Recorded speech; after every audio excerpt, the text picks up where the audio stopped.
डिसेंबर महिन्यामध्ये 2,40,00,000 पेक्षा अधिक महिलांच्या खात्यामध्ये लाभ वितरित झाला होता. काल आम्ही अजूनही प्रक्रिया सुरू आहे जानेवारी महिन्याची. पण कालपर्यंत साधारणपणे 2,41,00,000 महिलांच्या अकाउंटला डी-बी-टीची प्रोसिजर जी आहे ती झालेली आहे. 26 जानेवारीला सुट्टी होती म्हणून अजूनही 1-2 दिवस ती प्रक्रिया सुरू राहील.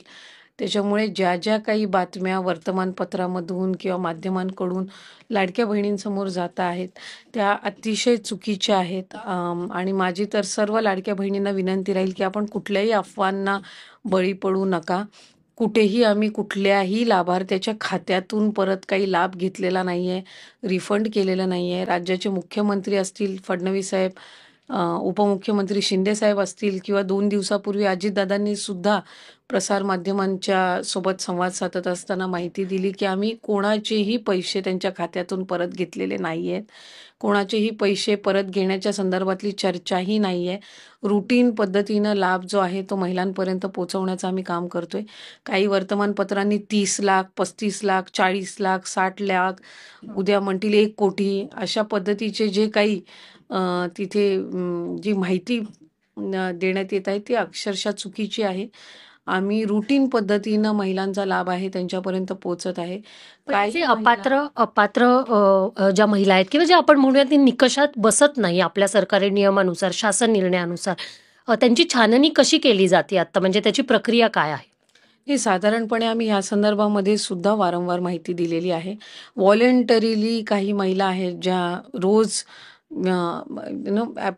त्यांचे जे काही अर्ज आहेत ते वेगवेगळ्या स्तरावर विभागाकडे प्राप्त होत आहेत. काही खाली ग्राउंड लेवलला जे आहेत अंगणवाडी सेविका असतील त्यांच्याकडे किंवा खाली तहसील कार्यालयाकडे किंवा विभागाकडे, विभागाच्या जिल्हास्तरीय किंवा तालुकास्तरीय जे अधिकारी आहेत त्यांच्याकडे त्या संदर्भातले जे अर्ज येतात, की आम्ही ह्या योजनेसाठी याच्यामुळे आता पात्र नाही आहोत. आम्हाला सरकारी नोकरी लागलेली आहे त्याच्यामुळे आम्ही आता पात्र नाही आहोत किंवा आम्ही लग्न होऊन दुसऱ्या राज्यामध्ये गेलेलो आहोत त्याच्यामुळे आता पात्र नाही आहोत किंवा आमचं उत्पन्न आता 2.5 लाखाच्या पुढे गेलेलं आहे म्हणून आम्ही पात्र नाही आहोत किंवा आम्ही 4 व्हीलर गाडी घेतलेली आहे म्हणून आम्ही पात्र नाही आहोत. अशा पद्धतीनं रोजच्या घडीला, आणि ही आजची काही नवीन गोष्ट नाही आहे. ऑगस्ट महिन्यामध्ये सुद्धा आम्हाला त्या पद्धतीनं येत होते. ऑक्टोबर महिन्यामध्ये सुद्धा आलेले आहेत. व्हॉलंटरीली ज्या महिला आहेत त्या येत आहेत समोर. आणि जे आम्ही जी-आर आहे त्याच्यामध्ये कुठल्याही पद्धतीचा बदल हा करण्यात आलेला नाहीये. आणि बदल एकतर जे काही निकष आहेत हे जे जुलै महिन्यामध्ये जो आम्ही जी-आर काढला होता, ऑगस्ट महिन्यामध्ये जे आम्ही त्या ठिकाणी सर्क्युलर किंवा शासन निर्णय जो निर्गमित केला होता त्यानुसारच आम्ही जी संपूर्ण पडताळणी आहे किंवा जी काही जे व्हॉलंटरीली पुढे येत आहेत त्या संदर्भातली पण कारवाई सुरू आहे. आम्ही वित्त नियोजन विभागाकडे जे व्हॉलंटरीली त्यांचे समोर आलेले आहेत आणि जे म्हणतायत की आम्ही आता पात्र लाभार्थी नाही आहोत किंवा आम्ही चुकीच्या, ही आकडेवारी रोज बदलत आहे. म्हणजे कधी 5 अर्ज येतात दिवसाला, कधी 10 येतात. ही काही हजारांमध्ये आहे, म्हणजे 2-5 हजाराच्या वरती नाही आहे. आणि त्या पद्धतीने हे अर्ज येतात त्याचे पण अजून रिफंड चालू केलेला नाहीये. अजून कोणाचाही एकही रुपया कधी खात्यातून घेतलेला नाहीये विभागाने. हे जे व्हॉलंटरीली अर्ज आलेले आहेत त्यांची सुद्धा आम्ही कारणं जी आहेत ते स्थानिक प्रशासनाकडून तपासून घेत आहोत. आणि वित्त व नियोजन विभागाकडून आम्हाला त्या संदर्भातला एक हेड तयार करून दिला जाईल रिफंड करण्याचा, जसा इतर योजनांनाही दिला जातो त्या पद्धतीनं तो तयार करून दिला जाईल. आणि त्याच्यामध्ये ते सरकारी तिजोरीमध्ये जाऊन जे व्हॉलंटरीली येत आहेत तेच, खातं कुठल्याही कोणाच्याही खात्यातून पैसे घेत नाहीये.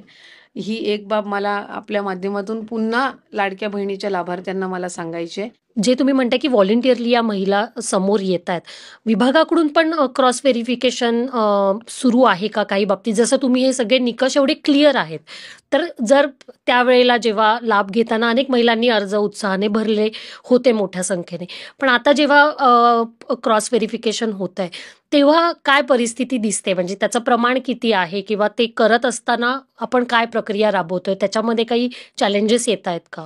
आम्ही सुरुवातीलाही त्या संदर्भातली माहिती दिली ज्या वेळेला आम्ही क्रॉस व्हेरिफिकेशन सुरू, की इन्कम टॅक्स डिपार्टमेंट असेल, IT असेल, परिवहन विभाग असेल, म्हणजे ट्रान्सपोर्टेशन असेल, ह्यांच्यासोबत साधारणपणे, आणि महसूल विभाग असेल किंवा खालचे जे जिल्हास्तरीय प्रशासन आहेत यांच्यासोबत आम्ही तो डेटा जो आहे तो क्रॉस व्हेरीफाय करत आहोत. पण बाय अँड लार्ज आम्ही 2.5 कोटी का 2,65,00,000 किंवा 2,60,00,000 इतके काही सगळ्यांच्या स्क्रुटिनी याच्यामध्ये होणार नाहीयेत. त्याच्यामध्ये काय असं नाहीये की 30,00,000चा का 40,00,000चा का 30 लाख हा आकडा जो आहे तो समोर येतोय. वृत्त पण समोर येतंय आणि अनऑफिशियल त्याविषयी बोललं जातंय की हा आकडा इतका मोठा आहे. पण पालिका निवडणुकीच्या तोंडावर सरकार तो जाहीर करत नाहीये. असं सुद्धा त्याला एक त्या दृष्टिकोनातून पाहिलं जातंय. आम्हाला विभागाला मंत्री म्हणून मला, मुख्यमंत्री म्हणून फडणवीस साहेबांना, उपमुख्यमंत्री मंत्री म्हणून शिंदे साहेबांना, अजितदादांना, आमच्याकडे कोणाकडेही हा आकडा नाहीये. ना माझ्या विभागाकडे हा आकडा आहे. मला माहीत नाही हा आकडा विरोधकांच्या कुठल्यातरी सोशल मीडियाच्या अकाउंटवरून आला आणि तिथून वर्तमानपत्रांनी उचलला का काय, हे आम्हाला त्या संदर्भातली खऱ्या अर्थानं म्हणजे कधीही आत्तापर्यंत विभागाचा लाडकी बहीणचा आढावा घेत असताना हा आकडा आला नाही. ह्याच्या जवळपासचा पण कुठला आकडा आमच्यापर्यंत आलेला नाही. 30,00,000 तर सोडून द्या, 15,00,000, 10,00,000 असाही कधी आकडा आलेला नाहीये. त्याच्यामुळे अशा पद्धतीनं म्हणते की काही हजारांच्या घरातच ही संख्या आहे. नाही, मी आपल्याला म्हटलं की जे आम्ही आता जे GR मध्ये जे सुरुवातीपासून निकष आहेत, याचा जो क्रॉस व्हेरिफिकेशन आहे ते आज आम्ही जाहीर केला आणि 10 दिवसामध्ये 15 दिवसामध्ये येईल असं नाही आहे. हा डेटा म्हणजे क्लोजली मॉनिटर करणं आहे. कारण ही योजना आम्ही फार प्रभावी पद्धतीनं आणि महत्वाकांक्षी योजना आहे. आम्हाला त्या संदर्भातले कुठलेच गैरसमज आणि जर लाखांमध्ये असती तर मग 2,41,00,000 महिलांना कसं काय या महिन्यात पण लाभ गेला असता. गेल्या महिन्यात तर 2,40,00,000च महिलांना लाभ गेलेला आहे किंवा त्याच्या आधी 2,34,00,000 महिलांना लाभ गेलेला आहे. तर हा 30,00,000चा आकडा जर खरा असता तर मग 2,41,00,000 महिलांना कुठून लाभ मिळाला असता. एक शेवटचा प्रश्न, जसं तुम्ही म्हटलात किंवा उपमुख्यमंत्री अजित पवार सुद्धा यांनी पण क्लिअर केलंय की आम्ही काही पैसे पुन्हा घेणार नाहीये त्यांच्याकडून.